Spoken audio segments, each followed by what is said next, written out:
வீட்டில் வந்து மேடம் வந்து படம் பார்க்கணுன்றாங்க. ஏன்னா வீட்டிலேயே அப்போ ப்ரொஜெக்டர் இருக்கும். பிரிண்ட் அனுப்பிச்சு வைங்க. அப்போ பிரிண்ட்டு தான். இப்போ டிஜிட்டல் கிடையாது.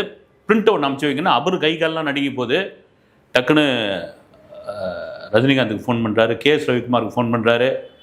சரி கொடுங்க, கொடுத்துருங்க, சிஎம் கேட்டால் கொடுத்துருங்க அப்படின்றாரு. கேஎஸ் ரவிக்குமார் பதட்டமாயிடுறாரு.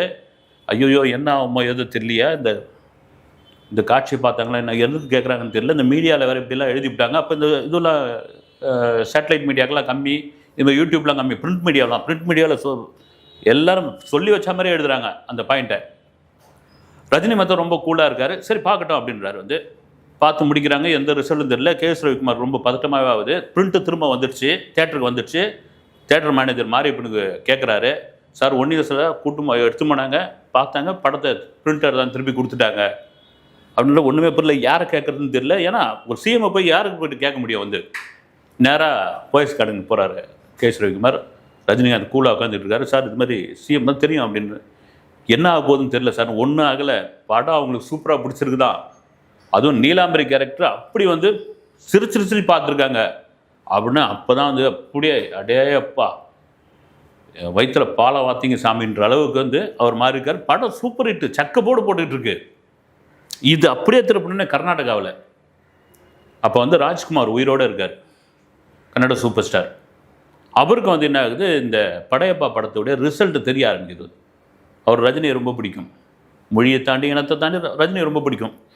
ஏன்னா மறைந்த புனித் ராஜ்குமாருடைய முதல் படத்தினுடைய வெற்றி விழாவில் ரஜினி தான் வந்து புனித்துக்கு வந்து அந்த தலையில் வந்து அந்த தலைப்பாகையை வச்சு கொடுப்பார். வந்து அண்ணன் சொல்லுவார் சிவராஜ்குமார், எங்கள் அண்ணன், எங்கள் வீட்டோட மூத்த அண்ணன் ரஜினிகாந்த் அப்படின்னு. அப்போ ரிசல்ட் வருது. கன்னட சூப்பர் ஸ்டார், அப்போ சூப்பர் ஸ்டார் ராஜ்குமார் போய் தேட்டரில் படம் பார்த்தா என்ன ஆகும், தேட்டரே அல்லோகலப்பட்டுரும். அவர் வீட்லேயும் ஒரு மினி ப்ரொஜெக்டர் ஒன்று இருந்திருக்குது. அதே போல் பிரிண்ட்டு அனுப்ப சொல்லி, பெங்களூரில் ஓடிக்கிட்டு இருக்கு, பிரிண்ட் அனுப்ப சொல்லி அந்த பிரிண்ட் பார்த்துக்கிட்டு இருக்கார். பார்த்துக்கிட்டு இருக்கும் பொழுது இந்த காட்சி, ஒரு நடிகர் அவர் அத்தனை படங்கள் நடிச்சிருப்பார், பார்த்துக்கிட்டு இருக்கார். ரம்யகிருஷ்ணன் உட்காந்துருப்பாங்க ஊஞ்சலில், ரஜினி வருவார். வந்த உடனே எழுந்திருக்க மாட்டாங்க, நின்றுக்கிட்டே இருப்பாங்க. ரஜினி அந்த ஒரு தோளில் இருக்கிற அந்த துண்டை எடுத்து அப்படி பின்னாடி போட்ட உடனே அந்த ஊஞ்சல் இழுத்த உடனே அது வந்து அப்படி நிற்கும். அப்படி போட்டு உட்காந்து கால் மேலே காட்டு ஸ்டைலாக போட்டு உட்காந்த உடனே தேட்டரே அல்லோகலப்படும். ஆனால் ராஜ்குமார் என்ன பண்ணியிருக்காரு, அவர் வீட்டில் படம் பார்த்துருந்தார், எழுந்து நின்று கிளாப்ஸ் பண்ண ஆரம்பிச்சிட்டாரு, தட்ட ஆரம்பிச்சிருக்காரு. இதுதாங்க ஒரு படத்தோட வெற்றி. எத்தனை படம் நடிச்சிருப்பார், எத்தனை படம் பார்த்துருப்பார், அவரே அங்கே ஒரு பெரிய சூப்பர் ஸ்டாரு. அவரை மீறி ஒரு விஷயம் வந்து அந்த படத்தில் வந்து அவர் கை தட்டுறாரு அப்படின்னா அங்கே தான் படம் நிற்குது.